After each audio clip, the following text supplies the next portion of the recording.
Okay, I just got done crying.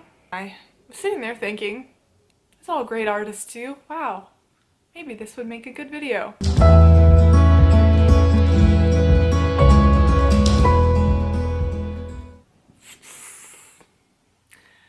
I was crying because of fear.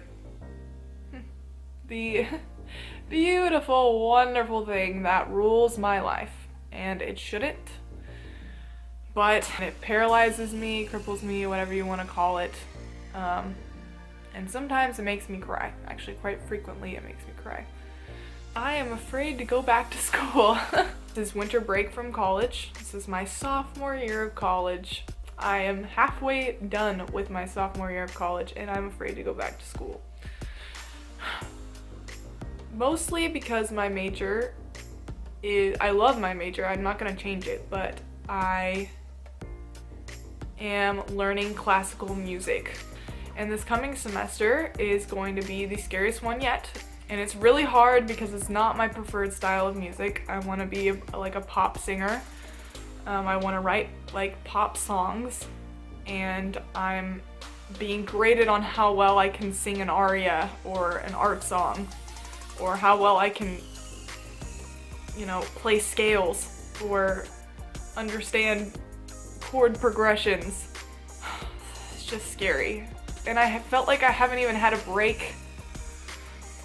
I mean, it's been great, but I just feel like this whole break has been like crazy thing that you like do for 3, 4, 5 days, and then you get like 2 days of rest maybe, and in those days you're cleaning up and preparing for the next thing. And so that's what this has been. I'm getting over my sickness and I'm preparing to go back to school, but fear rules my life and I hate endings. I think that's why. I'm so bad at starting things. Hence this video. I am so bad at starting things because every start means that something else had to end. Well, I guess I'm just overly sentimental, but I just realized that when I'm stressed out, especially in school, and things that seem mildly achievable, that I will not go to God, but I will also be really angsty and stressed out, and I will just completely be like, oh, there's no time for God. I have to study. There's no time for God. I have to sleep. There's no time for God. I have to impress these people. I have to be perfect. I have to practice more, you know, and I'll be super stressed out and tense all the time and mad at the world, while secretly being super prideful that I can do this all on my own. And I did that at the end of this semester when I got really, really stressed out. And I didn't repent of it until I've noticed it a few times, but I haven't actually repented of it until like now. Not in the way that it was actively me trying to come back to God and really seek Him for His help. I realized that in the absence of me seeking God's help, I searched for my identity in other people or in what I could accomplish. I actually really focused on building a YouTube channel because that would be my future career. That could be where people could think that I was so talented or so wise or so whatever. Even if I got like 1 million subscribers by tomorrow, I still couldn't place my hope in this. I don't ever really trust that I can hear God. And I'm sure I have. And I think there have even been times when I have really been fairly certain that it was God. But it's just usually I don't think I hear Him. And I think a lot of times I hear Him and I do not believe that it's Him. I think, oh, that's just your idea and that's kind of stupid. Or that's the devil tempting you to do something that sounds good but actually is a really horrible idea. Sometimes I talk to myself, so I think a lot of times when I pray to God, it kind of feels the same way. So I don't always trust that there's someone on the other end listening, although He hears everything, but you know, I feel like I'm talking to myself and He's just hearing it because He's God and He knows everything, you know? And I definitely don't believe that the, you know, phone line goes the other way, that I can hear Him. and I know a lot of people struggle with this. Then I started crying, and I actually started feeling like I was connecting to God, and then I was like, oh no, this is just me having an emotional experience. I just don't trust anything. I never trust it, you know?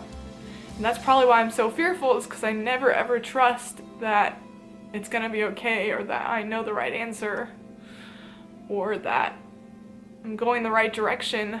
I am so bad at praying. Like, I can even get to a point where I'm good at reading the word every single day, or reading a book like this book, which I've been reading a lot,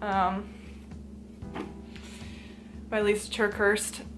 I can even read that every day, but actually going to God and praying to Him is really hard for me, because this whole thing about how I feel like I'm not gonna be able to hear Him, He's not gonna help me, I won't ever know if I really connected with Him, or if He really heard me, or if He's really gonna do something that I can actually tell that He's doing.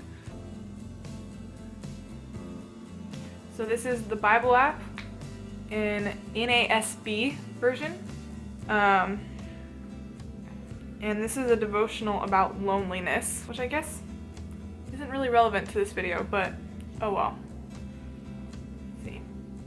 This is Psalm 27:9. Do not hide your face from me. Do not turn your servant away in anger. You have been my help. Do not abandon me nor forsake me, O God of my salvation. For my father and my mother have forsaken me, but the Lord will take me up. That's a good one about how people cannot be where you put your identity, but God is still there. I can't rely on an emotional experience every time. Sometimes it's just remaining, delighting, abiding, which is kind of what it says in Lisa Turkhurst's book. Sometimes it's just about sitting there and just reading His word and just knowing those truths. It's not always like this huge epiphany or like crazy emotional experience, but sometimes when you've drifted really far and your heart is hardened, that breaking of your heart and bringing you back to God is kind of emotional. So, or really emotional. But these Lisa Turkhurst quotes I was gonna put in are about. So on page 31. Okay. Live from the abundant place that you are loved, and you won't find yourself begging others for scraps of love. I like that. I was doing that a lot. 52.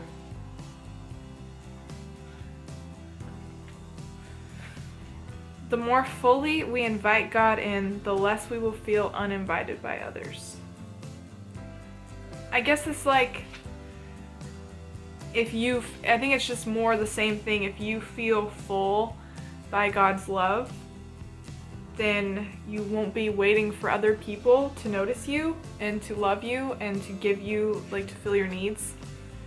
And so, you know, those times when people aren't even trying to reject you, they just, you know, they're human, they can't see your needs, they can't meet all your needs, it doesn't even occur to them that you're hurting and that you need help. Those like unintentional rejections won't get to you. You won't view them as rejections anymore. You'll just view them as, you know, people being people. And I think that leads you to the next quote, which I think is one of my favorites. Let's see. Yes, I like this one a lot. With the fullness of God, we are free to let humans be humans, fickle and fragile and forgetful. I think most of the rejections I've ever experienced in my life are people just being clueless, people being fickle and fragile and forgetful, people getting bored, or people having so much of their own trouble that they can't see anyone else's, or, you know, just forgetting what I told them. And I'm being fickle and fragile and forgetful by focusing on the fact that they're not helping me when they've got their own stuff. But if we let God fill us and not other people who are just as sinful and fragile and forgetful and weak and limited as me, then I can let them be themselves, I can let them be human and not hold it against them all the time, not feel like they hate me all the time just because they're just forgetting, you know? They're just being fickle. They're just being human. Fear can't rule your life. I have a devotional on this too, I think. Let's see. I'm gonna try a new one. Okay, so here's the verse. Oh wow, it's Psalm 27 again, but it's verse 1. The Lord is my light and my salvation, whom shall I fear? The Lord is the defense of my life, whom shall I dread?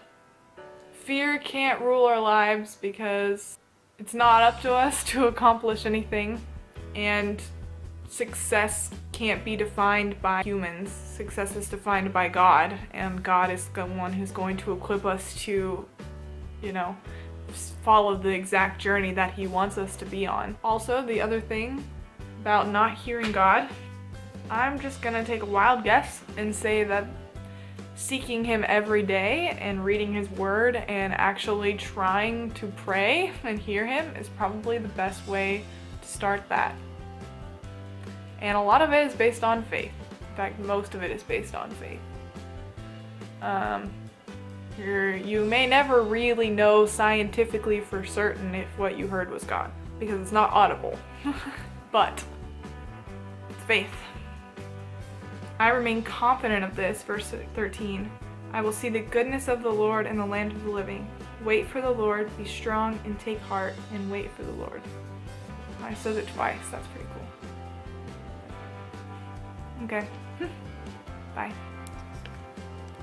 College is gonna be done before I know it, and I have to be a real adult. For my father and my mother have forsaken me, but the Lord will take me up. Dang, that makes me cry. Okay, well. I can't do this. I can't do this. Like, I honestly cannot do this. Come on.